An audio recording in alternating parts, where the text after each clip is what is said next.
Without further ado, it's my great pleasure to introduce you to Mike. So Mike is the operations manager at AusCERT, which is, as you all know, the leading cyber emergency response team in Australia, and provides information security advice to its members, including the higher education sector. He enjoys information security and technology, and he also enjoys fixing things. Great, I have a problem with my laptop.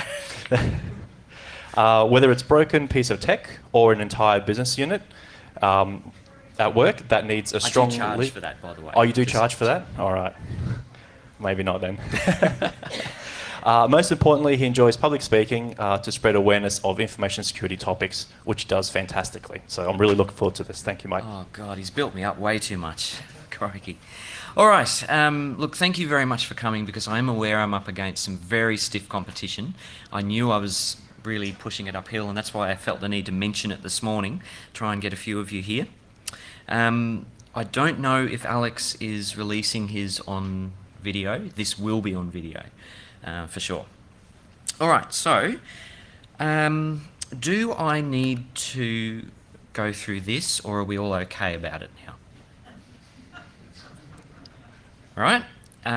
If I'm talking to a group of people who have titles that start with the letter C, then it is cybersecurity.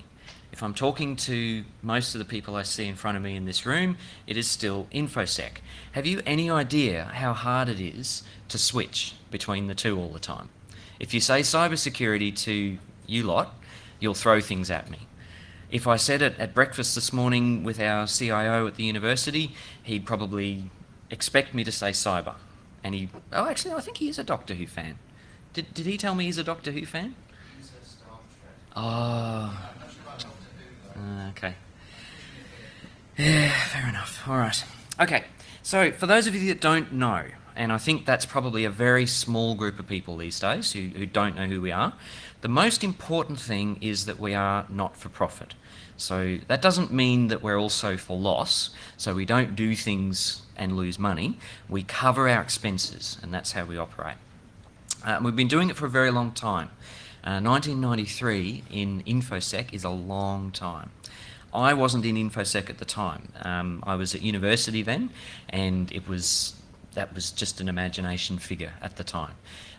My first information security gig was the year 2001, when only the banks did it.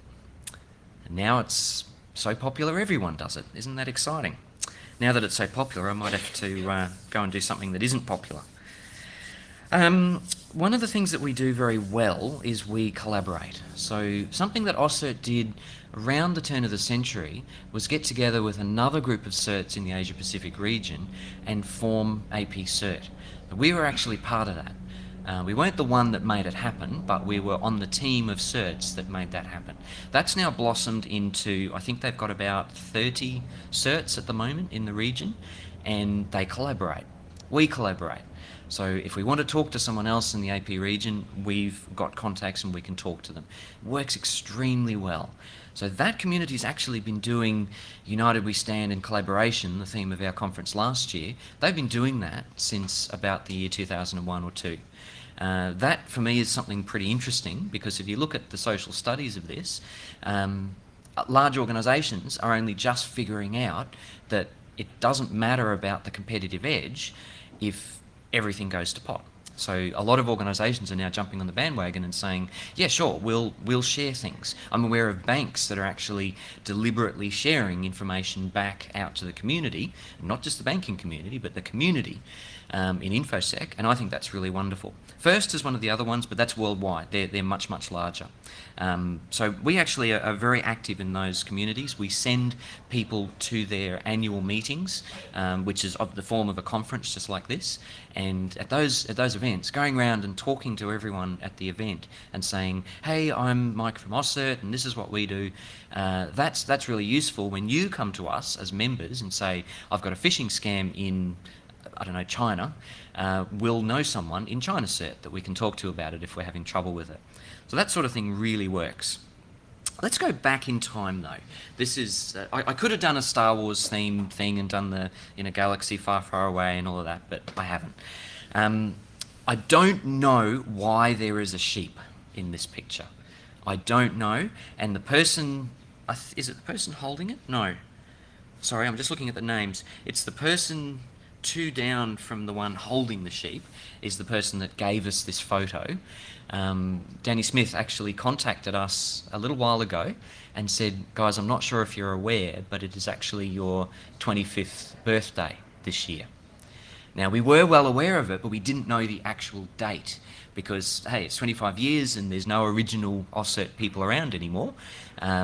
It was actually very lucky that Danny was able to tell us, yes, it is a date in March. And we actually did a little bit of a celebration, and we invited some of the AusCERT alumni along to come and meet the new team at AusCERT. And we had a few drinks in Brisbane one day after work. And that was actually really interesting because some of the guys in that photo actually came along and shared some stories. So I'll tell you a couple of them as we go through this. Towards the end of this presentation, though, we'll get into the now and what we're actually planning for the future. It's fun to look backwards, but it's also good to look forwards. Okay, so there's another picture. Now, one of the things that Danny said to us when he got in touch with us was he said, "How do you go these days for getting equipment?" And I said, well, we're part of the University of Queensland, and the way the model works is we fund the staff salaries. That's obviously the biggest expense that we've got in AusCERT. It's the staff salaries. So we fund that with the member fees that you pay us. That's how that works. And he said to me, well, okay, yeah, sure. What about, how do you buy equipment? And I said, oh, we just ask the university for it. We're part of the Department of IT. The ITS, IT services. And he sort of gave me a bit of a blank look. And what you see in front of you there was the computer that they had. I don't know what those boxes are, external hard disks. I mean, it's 1993. I owned a computer with an internal hard disk at the time. I don't know what they are. Any clues? External SCSI hard disk? That's the best we could come up with, actually. Yeah. Tape, maybe that's what it was. But they had to fund that. They actually had to go out and buy that. So this was these guys putting a cert together with chewing gum and sticky tape. The way it all started, there's a cat in there, by the way. Every InfoSec presentation should have a cat, but I'm not a cat person. So the cat is actually hidden in the box, and that's an action sequence of the dog trying to get the cat. The cat won in the end, in case you're wondering. Yeah. In the very early days, we were still a CERT. At that time, we were a security emergency response team. CERT, as in SERT. So a lot of the original documentation says CERT instead of CERT with a C. It actually started out because there was a badly behaved student at University of Queensland that did something to NASA. And to this day, I cannot get an honest answer out of anyone who was around at the time, either because they don't remember or they don't want to remember. Either way, someone from NASA contacted the then Prime Minister, and I suck at history, so I have no idea who that was, and that Prime Minister contacted the university and said that. So the 3 universities in Brisbane got together and decided that, hey, we should have something to do with this information security stuff. And so AusCERT was born. It actually was a collaborative of Griffith and QUT as well as UQ at the time. The way it landed, obviously, it landed at UQ. We were actually told some really interesting stories about what they did at that time. There were actually people doing wiretaps with modem calls. We all remember modems, used the plain old telephone service lines. Watching commands going past on that wire for various connections over Telnet, because, hey, SSH wasn't sexy back then, to access information that they shouldn't have accessed. And those of you that noticed on one of the previous slides, there was a picture of Byron Colley. And you might remember he actually went on to work at the AFP, presented at our conference a couple of years ago. So there was actually heavy involvement between AusCERT as a computer emergency response team and law enforcement and going and belting down the door of some student that was doing something nasty over Telnet. Encryption probably would have helped them. There is also, in the safe at AusCERT, and it has survived, I don't know, about 4 moves, because apparently the office that we're currently in is not the office that we were originally in, still at University of Queensland, but there is actually a handwritten register, and it's just a book, like a normal sized book, and it has the date and the time, and it has University X was suffering a DDoS. They had DDoSes back in the 90s. Unfortunately, I can't show it to you, obviously, it's TLP red. Okay, so then AusCERT was born officially in 1997 after being a cert for just the universities, and we became a member organisation at that point. And that is obviously the same member organisation that you see today. Funds were collected through membership to fund the operation. There were actually a few shaky days before 1997 where it didn't look too good for the funding situation, and AusCERT may not have continued. And that was actually one of the reasons why they went down the membership route. Now, the interesting thing about this is if you're going to put your hand up and say you're the national cert, you have to be the national cert. So there was obviously a lot of time and effort and work and resourcing required to go into this, and AusCERT was effectively propping that up with membership fees. So a select few were paying membership and getting services, and the whole country was served as the national cert of AusCERT and getting the services. So I'm sure you can see the problems with that situation, and that did continue for an awfully long time, and surprisingly it worked apparently. Where it started to get a little bit difficult was towards the end of the previous decade. Things got a little bit tricky, and that was when obviously everyone became aware of InfoSec and it became a lot more prevalent, and there was just no way that AusCERT could have kept going the way they did. So the funding situation was solved by the Rudd government, and that was when they said, you know what, we're going to do cyber, and we're going to have CERT Australia. Does everyone remember GovCERT before CERT Australia? So all they did was government stuff. That's it. CERT Australia was then funded, and they put their hand up and said, yes, we'll take on the role of national CERT. And they received a reasonable amount of funding. That's obviously increased, as you would have seen in the news over the years. Now, I personally think that we probably missed some opportunities. I wasn't around at AusCERT at the time, and it took us a long time to realise that you can actually drop a lot of the things that you're doing because that's now funded by the government. So for a couple of years, I think there was a bit of a perception of competition. So let me say right now, there is absolutely no competition. It's not a competition. We're all in this together. So we got to the stage in 2013 when I came along where I said, look, we're going to drop, I don't know, responding to the public. Why would we do that? Members are paying us and we want to be able to respond to just our members. So we dropped that, and we actually started talking to CERT Australia. How hard was that? And that's all it needed. So we've talked to them and said, look, we're doing this, we're doing these things with these pieces of intelligence. What are you doing? Do you want us to drop this? Are you picking that up? And that conversation goes on quite a lot. One of the most common conversations is actually, someone just called us and they were talking about stuff, and they're not a member of CERT Australia, so we think they're probably one of yours. And we'll look them up and go, oh yes, sorry, they've just called the wrong hotline. That's actually quite common. There's quite a lot of that going on. We still encourage people to talk to CERT Australia, even if they're a member of AusCERT, because, hey, we're different. We get information that they can't get, and they get stuff we can't get. So if you're eligible to receive their services as well, you should be doing it. Now, when we did a little bit of a rebranding exercise, that was after we'd actually had effectively a mass migration of staff followed the national cert. So they thought, oh, the sexy thing to be is in the national cert, so I'm going to go over to CERT Australia. And then obviously they realised that working in the government is just pretty much the same as working in a university.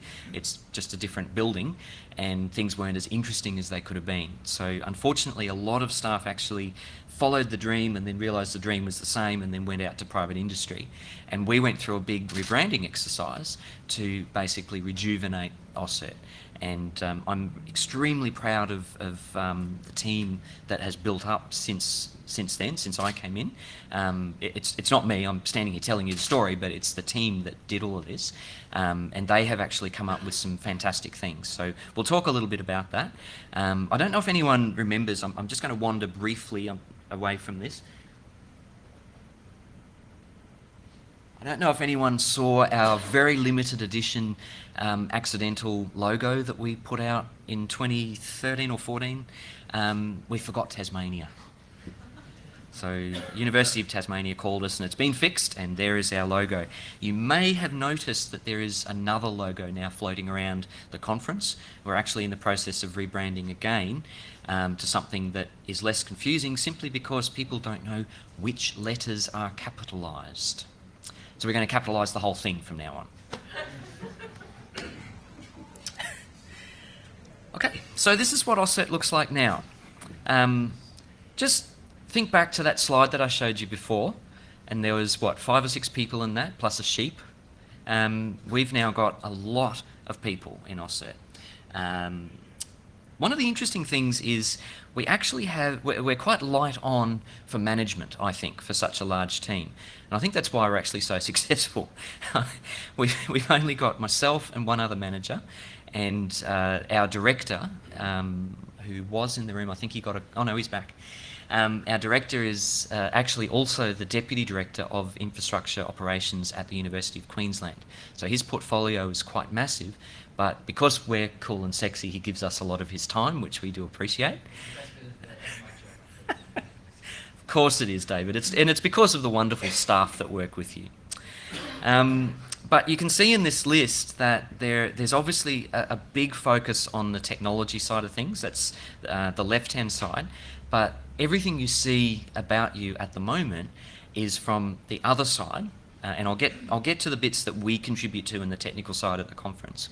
But everything, all you see here of the logistics and the membership operations and all of that sort of stuff is done by a very small team of a couple of membership officers, a specialist, and a team leader for the marketing side of things. So they actually run a very lean team, but they do a lot.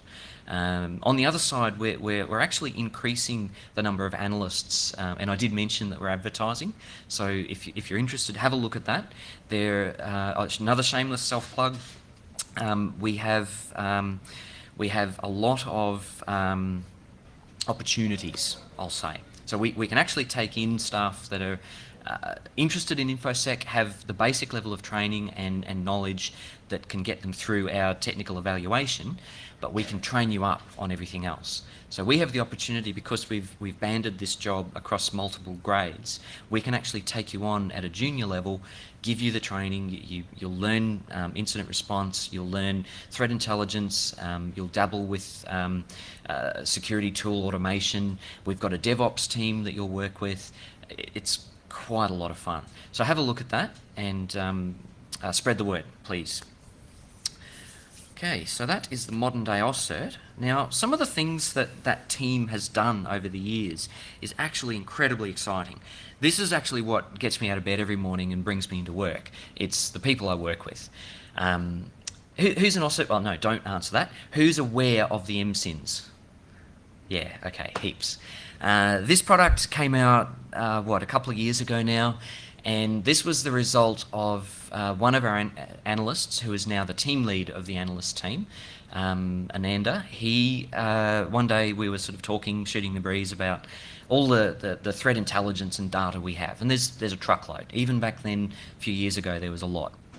We were always quite disappointed that the sheer volume of it was too much to process manually. Everyone knows the story. So, it was all just falling on the carpet. There were just ones and zeros landing on the floor, and I think the cleaners came in every week and mopped it all up, and it's all gone. So we sort of looked at, well, what can you do with that? And that was at the time that big data was the sexy buzz phrase in the industry. So we decided, all right, let's build a big data system. And when I say we, I mean Ananda did this. So he's come up with the concept that you see on the slide there. One of our very talented developers who's now moved on to other opportunities did a lot of the back-end work for it, and we can now deliver you an aggregation of more than 100 different data feeds. Some of them I can talk to you about, like Shadow Server, obviously. Everyone knows Shadow Server. But a lot of the feeds we either pay for, using your membership funds to pay for the feed, or we receive them because we're a part of an educational institution and we can't divulge where we get it from. So when we give you that data, we're giving you everything we've got, and we often can't talk about where it's coming from, but obviously the system that we've got here is designed to get that to you about your environment in the most efficient way possible. So that was just an example of one of the many things that came out of the AusCERT team, because they looked at, well, what do you want? What do you members need from us? What have we got, and how can we get there? Another really interesting thing was at the time that data breaches were starting to scare the C-levels, one of the people that worked for us at the time realised that, hey, a lot of that stuff's getting publicly posted, and we need to be looking at things like pastebin and monitoring. I want to say the dark web, but you'll probably all throw tomatoes at me for that phrase as well. So a system was born to do that before the days of all the systems that automatically do that these days. So this was pretty much right after I started at AusCERT, and one of the analysts of the time just built that from the ground up using a few open source tools to do the scraping from things like pastebin and all of that. So generally, if something of yours gets publicly posted, it's going to turn up in that system and we'll be able to get it back to you. Another example of the analysts going, hey, problem, here's a solution, we can give that to our members. And when we do that, 99 times out of 100, we can actually give that to you under the membership that we're already charging, because we don't have to return a profit, we simply have to not make a loss. So all that stuff's pretty cool. What I might move on to now is what we're actually doing for the rest of this year and probably beyond. One of the things I don't like to do is put dates on things. So I can say with a lot of confidence that these things will probably happen in 2018, but I'm one of those people that doesn't really like to put too much pressure on the creative juices that are flowing within AusCERT. So I might occasionally do an Elon Musk style tweet about, hey, I'm going to do some really good announcements at the conference, but I'm not going to go and sleep in a sleeping bag at the end of the production line until the team, do the thing. Everyone knows Elon Musk does that, right? Yeah. This one, though, I'm pretty confident this is going to come out very soon, because we've been trialling this internally for quite a long time. It actually happened probably about 4 years ago that I realised that there was so much intelligence flying around within AusCERT. And when I say within AusCERT, I mean within the actual people that make up AusCERT. So that manifested itself at the time as posts in the IRC channel that we use internally. Many of you are part of Member Chat, which is the AusCERT chat, which is the external IRC channel for members only. All members are welcome in there, by the way. That's a place where you can exchange, collaborate, talk to us, tell us what is bugging you, show pictures of your cat, whatever. But what we found was these little posts of intelligence were sort of being lost to the ages, because someone like myself isn't always in IRC because I get called out to meetings and things, and someone will have posted something really interesting and it'll just scroll off the screen and you'll miss it. We've always done the week in review, but that's only every Friday afternoon. So I said a long time ago, wouldn't it be good if every time someone posted something in there that looks like something that our members would want to know about, we just push a button and it magically goes to a list, and then at some point during the day someone goes, approved, approved, approved, approved, go, and it goes out to our members. Now, obviously that wasn't the highest priority thing to do 4 years ago when I said it, but I might have mentioned it, I think, earlier this year when one of our newest analysts joined us, and I won't embarrass him because he's in this room, but he took that on board, and because we're now using, of course, everyone's using Slack, we've now got that working in our internal Slack channel. So every day the ADIR, the AusCERT Daily Intelligence Report, You were just waiting for me to read that out, weren't you? Oh no, I do have it there in the little blue bit. So that actually will start going out to members. Now, we've also looked at the framework that we're going to do with that intelligence report and realised that it's actually going to be important that we can send specific pieces of information to specific groups, because we've now got a very large university cohort, we've got a lot of state government and local government, and we've got private members as well. So there's going to be news articles that are relevant to different sectors. So eventually we'll probably move that product to the stage where we can just send very targeted stuff to different groups, but we'll contact you at some point and figure out how you want to sign up to this and start receiving it. So that's the next thing to come out. That will almost certainly be next very soon. ActiveScan is already in beta, and we're already offering it to some members, and you can actually jump on the beta program if you want. We're not advertising this on our website, so it's sort of a tap on the shoulder, listen to Mike ramble at a presentation sort of thing. We will release it in production this year. We're just sort of working through how to actually realistically get the results to you, because like everything else at AusCERT, it's very email driven. So at the moment, those of you that are on the beta, you'll be receiving an email from the scan about once every 2 weeks or so when we run the scan. So we're working through how we'll get that into the member portal. So that's sort of the last part of the development cycle that we're going through with that. But the point to this was obviously all that intelligence with the MSIN product that I was talking about before, that's all passive. It's passive to us. We don't actually scan your infrastructure to get that intelligence. We collect that from, as I said, from umpteen different organisations around the world. They probably have scanned you at some point, however. This is a shift from AusCERT's traditional hands-off sort of approach to that, and we now have the capability to scan you. And this came about because, again, it was a discussion within the analyst team. They were all sort of talking about the bulletins that they're issuing. You all know the security bulletins. And there was a discussion around a particular WordPress plugin that in that particular week had a vulnerability and it was being exploited in the wild. And everyone was saying, my God, what do we do about this? We're going to obviously do the usual, which is put an alert on the bulletin, so you'll get the heightened criticality from the bulletin. We'll tweet it because there's active exploits. We'll send it to the SMS list so you'll all see it.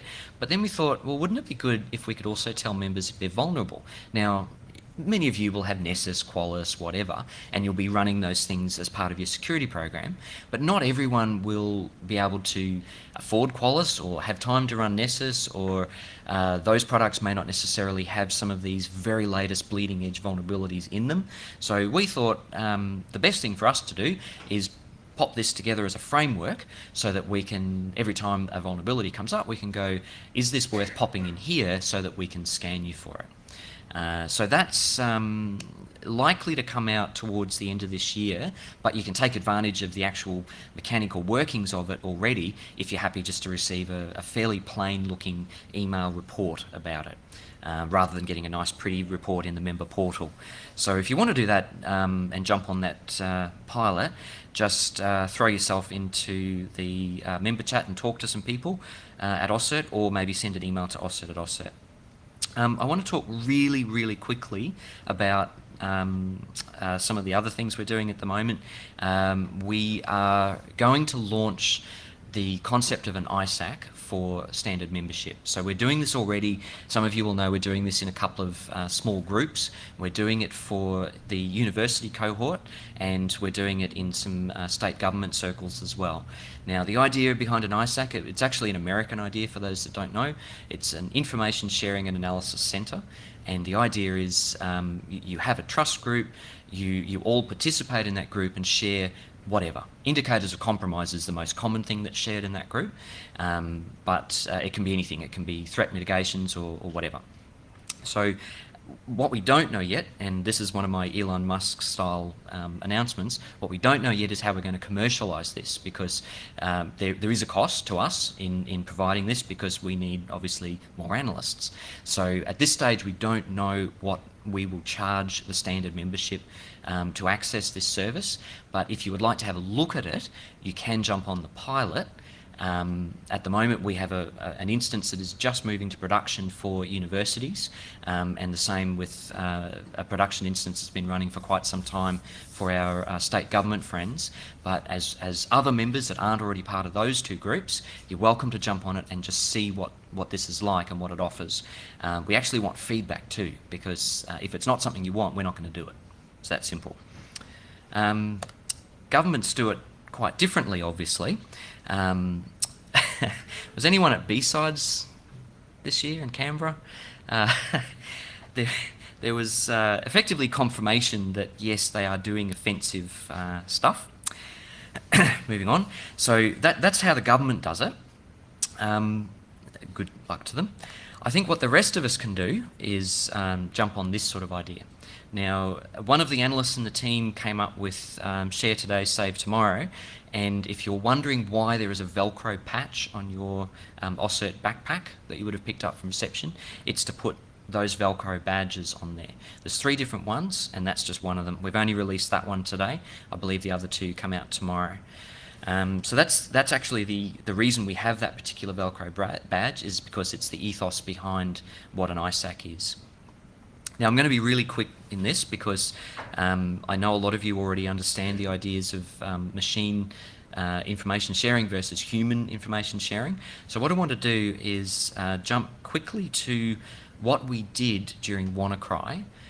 Did anyone notice the information we published during WannaCry? I know it's a long time ago now, but if you saw what came out from us at that time, we actually generated that using the tool we're using to build the ISAC concept within AusCERT.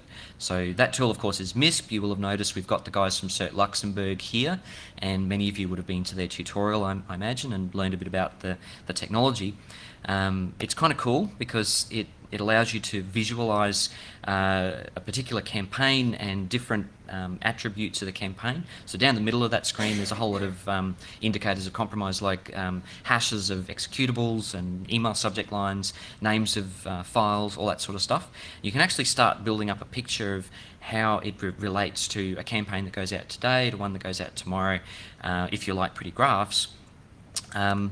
Or if you're actually after something tangible that you can use within your environment. And this is what I really want to get feedback from you guys on over the next couple of months. And we'll come and see you with our member meetups like we're trying to do.